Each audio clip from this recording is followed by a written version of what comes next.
If you want to render or export your video in DaVinci Resolve, here is the fastest way to do it. First, select the section of the timeline you want to export. Move your playhead to the point where you want the video to start, then press I on your keyboard.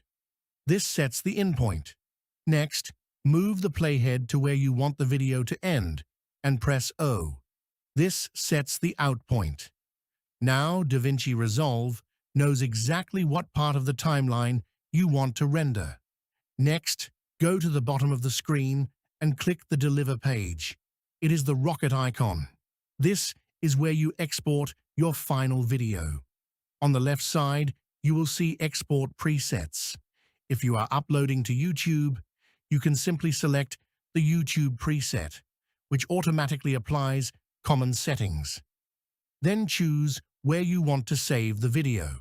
Click Browse, select a folder, and give your file a name. Under the Format settings, set the format to MP4 and the codec to H.264.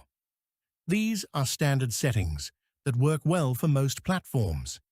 Make sure the resolution and frame rate match your timeline. Most videos will be 1920 by 1080 and either 24 or 30 frames per second. Once everything is set, click Add to Render Queue on the right side. Your video will appear in the render queue. Finally, click Render All. DaVinci Resolve will now export your video, and once it finishes, the file will be saved in the folder you selected. And that is how you render a video in DaVinci Resolve.